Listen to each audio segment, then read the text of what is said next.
Hi there. We're just coming on here with Corby Furrow, Transformational Catalyst, EFT Master Trainer, and Executive Coach. And for those of you who don't know me, I'm Loretta Langille. I'm a retreat host, certified executive coach as well, and a wellness guide. We just thought we'd come on here and have a quick conversation about how emotional freedom techniques, or EFT tapping, helps to support personal growth Mhm. and how we use it in our practices with our clients and how we use it in our own day-to-day living. So, Corby, I just wanted to ask you, um, when you first found EFT, what your thought was with it when you were first introduced Yeah, to it. yeah. When I was first introduced to it, I had no idea what it was. I had signed up for a 6-month training, didn't know emotional freedom techniques or tapping, from a hole in the wall before this. I didn't know it was part of the training. When I showed up for it and they started doing tapping and this, I was just like, oh my gosh, what have I signed up for? And what are we doing here? But since I was in Toronto, I thought, well, I have to stay here, so I might as well just see what's going to happen. And that first weekend was, to say the least, life changing. I know people always say that, but it was like as we were tapping and working through things and the emotions, it was like weight was coming off, the weight off my shoulders. It was just like, oh, I can breathe. And it was like, okay, there is something to this. And I always felt, even in my coaching practice, there was something missing. And it was like, this is what was missing. And Mhm. and even from the EFT side, it's like coaching was missing. It's like it's such a great partnership. And so for me, that was like, wow, this thing is a game changer. Yeah, exactly. I've had a similar experience when I was first introduced to it. I thought, this is funny. Why are we, hitting these points on our face? And Yeah. it felt weird. But I remember, I think it was the second or third session I had with it. I felt like this flush of energy that just went Yeah. down my body. And I was like, "Ooh, what was that?" Like it was just Yeah. a big release. Yeah. And I can really relate with that feeling of like takes the weight off your shoulders. Mhm. Um, I wonder, when you use it for working with clients, Mhm. what have you found has been the difference of using it versus not using it in a session? Yes. Well, to address the not using it is like, we can come and make plans and we can make goals and we can do things. And then next time the client comes back and it hasn't been done. So we make new plans and new things, but we aren't addressing what is the stopper in in the middle. And it's some Mhm. form of, energy block, belief block, a pattern block. And until we can get to those, and it's not something logical, Yeah. right? Because we are so good at thinking our way and making stories and creating this whole thing to keep us stuck. But when we use the tapping, it's like we can't keep those stories. They won't stay, they have to change because now we're getting to the heart of what's going on. And now once we can dissolve that or move it or understand it or have compassion for why we're doing this, that seems to be enough to change it. Now, oh, now I can take the action to that change that I wanted. Mhm. Mhm. And what have you seen it do for your clients' lives? 'Cause I Oh, know you've worked with a lot of clients, so, like, over, yeah. like, first time you meet them to, Oh, later on in the process or yeah. It's funny. Well, we're always on this continual growth, but to see, like, you physically see the changes in them, you see the softening in the face, you see them like laughing more, having more joy. And that's what they're, at the end result, that's what's happening. And they're finding ways to, things that would really get them upset at work or something. Now they're like, it's not about me. I can let that go. They can separate from there and they aren't getting triggered. Now it's like, oh, I could handle the whole situation, even though it was really tough. Mhm. Yeah. We Mhm. see so much suffering all the time, and we suffer so much, and that we've had to like create this wall over it. So it's nice when we can move through that and be at peace with it.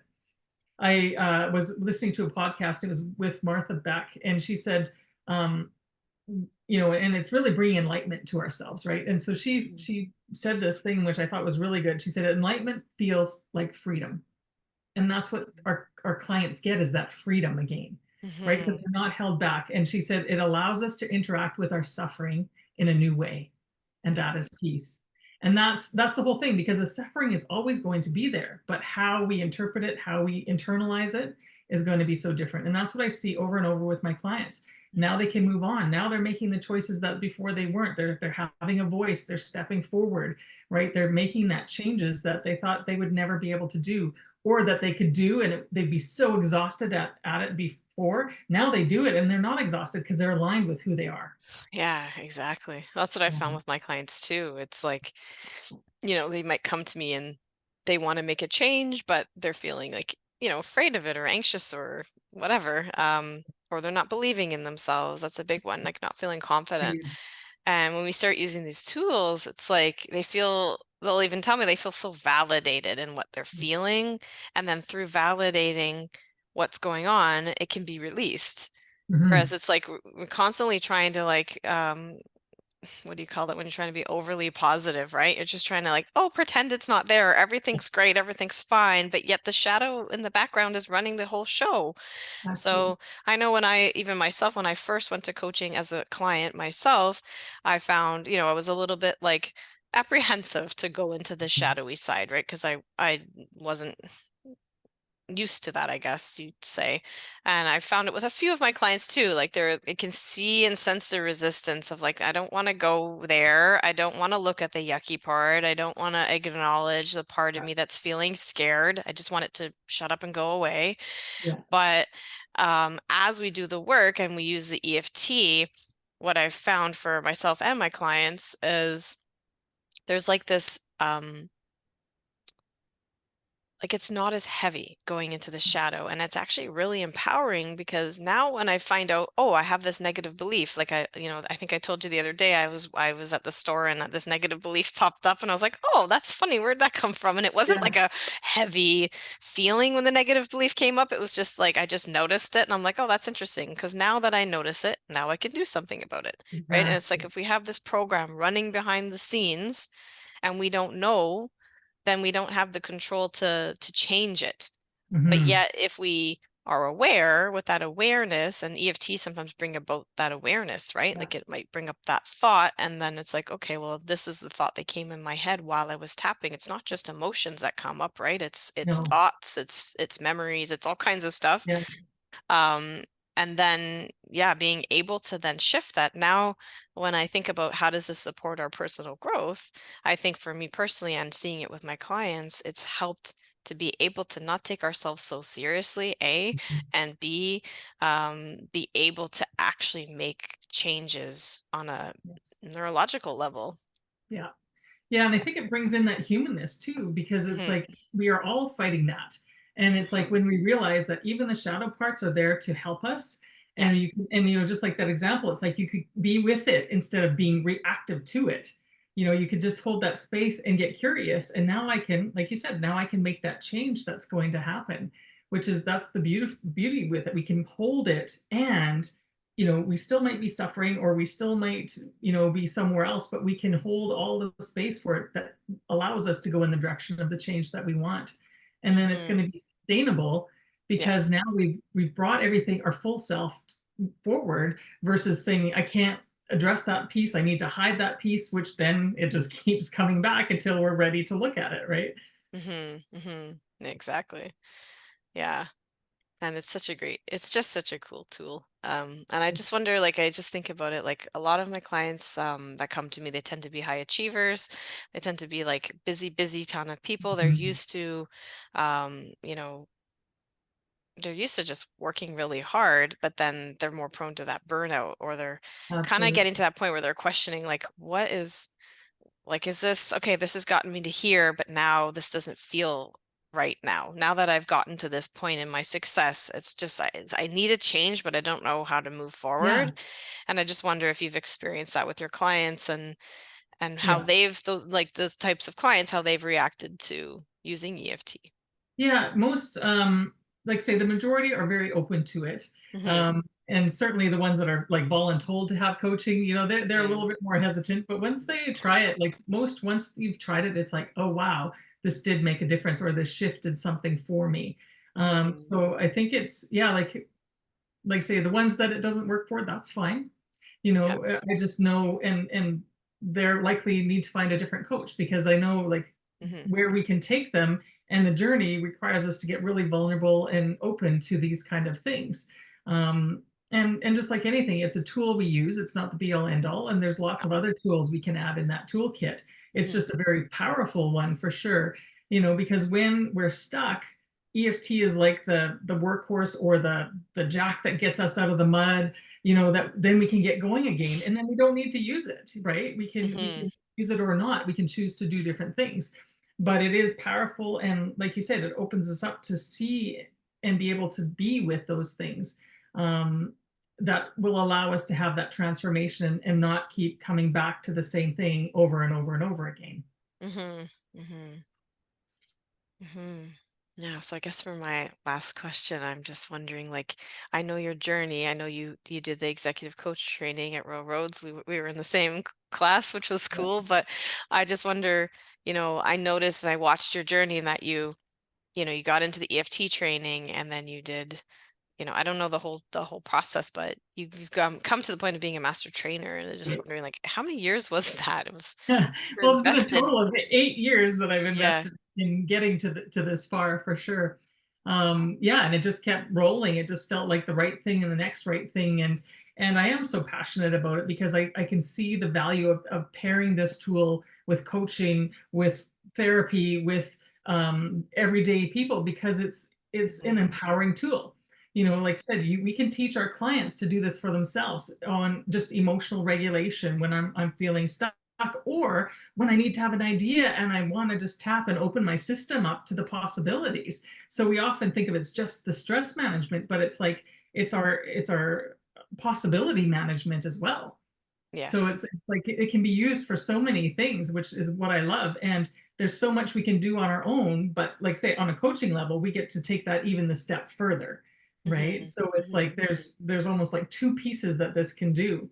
And yeah, the other day I was hearing something like, because stress is like 80% of emotional, physical, and mental wellness is part of stress. So who wouldn't want to feel 80% better? Exactly. So let's use this simple, just by tapping, squeezing our fingers, doing all these simple things, we can start creating that wellness within ourselves. Mhm. Oh, Yeah. I know. Who wouldn't wanna feel 80% Yeah. better? Yeah. It's true. Would it be okay if we did a quick demo of the points and then we could, Sure. end off? Yeah. So, since you're the expert here, I'll let you do it for us. Okay, so often we'll start just on the side of the hand, and this is it. We'll just do the demo for like you want to tap for yourself. Yeah. So we just tap lightly, not so hard that you're going to hurt yourself, but lightly. And then we go to where our eyebrows start on our face. So you can use one hand or the other hand, but tapping however that looks for you. And we do it several times in rapid. I'm quite a fast typer, so often I have to slow down because people with neurodivergence or stuff, can find that Mhm. dysregulating actually. Mm. So side of the eye is what we call this. Then under the eye, and again, things you might notice, right? You might start to sigh, to feel like crying, to laughing. It's all signs that our system is starting to regulate under the nose here. And our faces are marked out for these things. Under our chin here, right in that divot. So, if we ever forget, it's just find where the indents are and then we know where Exactly. things are.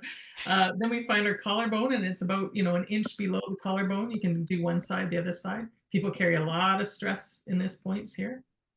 And then mid chest, mid body line. So it's about a hand width below the armpit. This is where it gets looking a little weird, but this is where all our energy lines run, right? And Mhm. then the last is on the top of the head. And it's a fairly large area here, so we can tap around here. And that is called one round. So usually, if we're just doing this, we would just continue on. If we're in our day, we would just tap and do a couple rounds, Mhm. take a nice breath, and get set for the day. It doesn't need to be any more than that, because we're filtering stress through the news, through walking down the street, just being with people. We may not even know what's going on, but this is a great way to use ourselves as like a filter, like to exit the filter that's happening here. So Mhm. Mhm. simple. Can you show the finger points? Yeah. I think it's really great because I know a lot of my clients, if they're going into a job interview or they're in a meeting, or even just like driving, sometimes I like tap it, right? Yeah. They can be really handy because they're not as like obvious, and if you feel Yeah. uncomfortable to be doing it in Absolutely. public. Yeah, Yeah. especially in the corporate world. Yeah. Yeah, so all our meridians run along the tops of our fingers. So if we Mm, actually just squeeze on either side of our finger, we can get the same effect as tapping. So it's kind of on the side of the nail bed. And actually the real point is like right by the moon part of our nail there, but squeezing either side gets it. So you can either squeeze it like that. Some people will tap, tap the fingers, and you'll find what works for you. Or as you said, we can do it one-handed, just pushing the sides of our of the points on our fingers and our thumbs. And mhm, this is a great one. I use it walking, sitting at my desk. People are always fiddling with their fingers, right? Because our body wants to regulate, and this is the mhm, way we do it. You can sit here at a desk, right? I can do this here. Nobody knows I'm doing it. mhm. A lot of people, I have clients underneath the table, right? I'm in the board meeting. I'm got to give the speech. I'm just gonna do this before I get up there. So yeah, easy little tools to use when we need it. Yeah, and you know what I love about these points is like they're actually innate. Like if you think about like people bite their nails, right? They're hitting those points, but that's obviously like we don't be biting our nails. Well, Yeah, just like like we yeah, tend to just like naturally hold these spots. yes, Maybe not the one under the arm, but yeah, like yeah. it's just funny, like you said, like our body is mapped out for it. So Absolutely. And our bodies want to heal us. Everything that we do is in the name of healing us, even though mhm, some of the old patterns might hurt us now. And that's where this comes in, to find what is good for us now and what isn't, and how that growth is going to help us, mhm, mhm. in so many different areas. So I just have one more curiosity question, sorry. Like with mapping it out, like showing the points, have you seen any science or anything that like uh validates this? Yes, yes. That's what I love about this Yeah. technique, is because now we're in this like boom of people's interest with it. Peta Stapleton's a huge researcher. She's on the Bondi Queen's University in Australia. She's got a whole website dedicated to research on anything from eating disorders to eyesight to diabetes to stress and overwhelm, PTSD. Mhm. David Feinstein and even Donna Eden have embodied it into their practices.